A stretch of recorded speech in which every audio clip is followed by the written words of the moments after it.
हर हर महादेव दोस्तों। शिव पुराण रुद्र संहिता पार्वती खंड की एक अद्भुत कथा आपके लिए आ चुकी है, जहां सप्तऋषियों के उपदेश से हिमवान माता पिता पार्वती के विवाह का निर्णय लेते हैं। चलिए इस दिव्य कथा को सुनते हैं और शिव कृपा प्राप्त करते हैं। सप्तऋषियों के समझाने तथा मेरु आदि के कहने से पत्नी सहित हिमवान का शिव के साथ अपनी पुत्री के विवाह का निश्चय करना तथा सप्तऋषियों का शिव के पास जा उन्हें सब बात बताकर अपने धाम को जाना।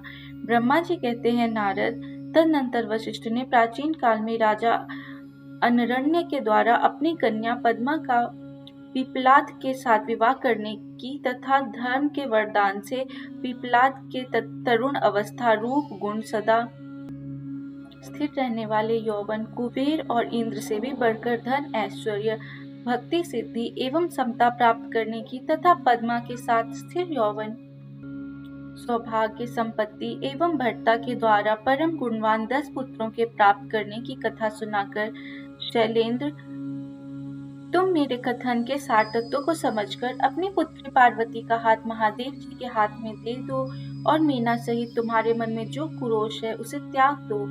आज से 1 सप्ताह व्यतीत होने पर अत्यंत शुभ और दुर्लभ मुहूर्त आने वाला है। उस समय चंद्रमा लग्न के स्वामी होकर अपने पुत्र बुध के साथ लग्न में ही स्थित रहेंगे। उनका रोहिणी नक्षत्र के साथ योग होगा। चंद्रमा और तारे शुद्ध होंगे। मार्गशीर्ष मास के अंतर्गत संपूर्ण दोषों से रहित सोमवार को, जबकि लग्न पर संपूर्ण शुभ ग्रहों की दृष्टि होगी, पाप ग्रहों की दृष्टि नहीं होगी तथा बृहस्पति ऐसे स्थान पर स्थित होंगे जहां से वे उत्तम संतान और पति का सौभाग्य देने में समर्थ होंगे। ऐसे मुहूर्त में तुम अपनी कन्या मूल प्रकृति ईश्वरी जगदम्बा पार्वती को जगत पिता भगवान शिव के हाथ में देकर कृतार्थ हो जाओ।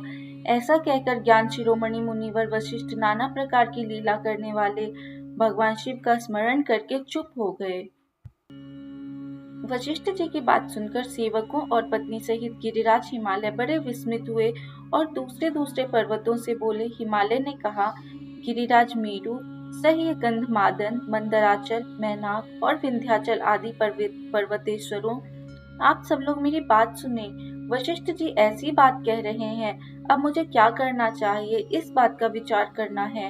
आप लोग अपने मन से सब बातों का निर्णय करके जैसा ठीक समझे वैसा करें।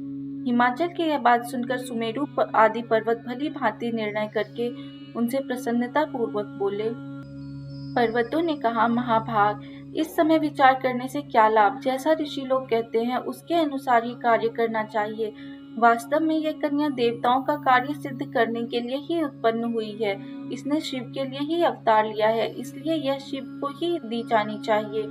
यदि इसने रुद्रदेव की आराधना की है और रुद्र ने आकर इसके साथ वार्तालाप किया है तो इसका विवाह उनके साथ ही होना चाहिए। ब्रह्मा जी कहते हैं, नारद, उन मेरु आदि पर्वतों की यह बात सुनकर हिमाचल बड़े प्रसन्न हुए और गिरिजा भी मन ही मन हंसने लगी। अरुंधति ने भी अनेक कारण बताकर, नाना प्रकार की बातें सुनाकर और विविध प्रकार के इतिहासों का वर्णन करके मीना देवी को समझाया। शैलपत्नी मेनका सब कुछ समझ गई और प्रसन्नचित्त हो उन्होंने मुनियों को, अरुंधति जी को और हिमाचल को भी भोजन कराकर स्वयं भोजन किया। तदनंतर ज्ञानी गिरिश्रेष्ठ हिमाचल ने उन मुनियों की भली भांति सेवा की। उनका मन प्रसन्न और सारा भ्रम दूर हो गया था। उन्होंने हाथ जोड़ प्रसन्नता पूर्वक उन महर्षियों से कहा।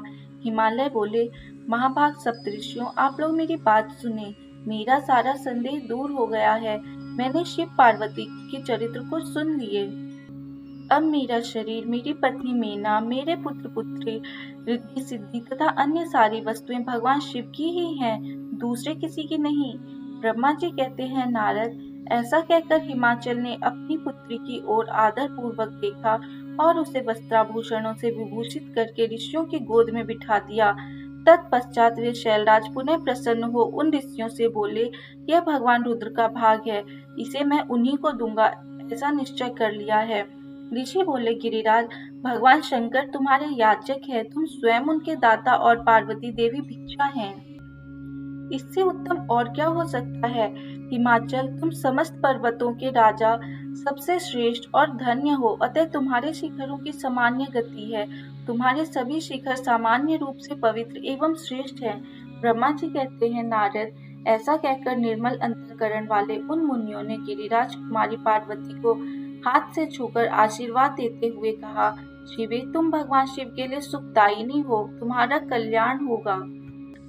जैसे शुक्ल पक्ष में चंद्रमा बढ़ते हैं, उसी प्रकार तुम्हारे गुणों की वृद्धि हो। ऐसा कहकर सब मुनियों ने गिरिराज को प्रसन्नता पूर्वक फल फूल दे विवाह के पक्के होने का दृढ़ विश्वास कर लिया। उस समय परम सती सुमुखी अरुंधति ने प्रसन्नता पूर्वक भगवान शिव के गुणों का बखान करके मीना को लुभा लिया। तदनंतर गिरिराज हिमवान ने परम उत्तम मांगलिक लोकाचार का आश्रय ले हल्दी और कुमकुम से अपनी दाढ़ी मूछ का मार्जन किया।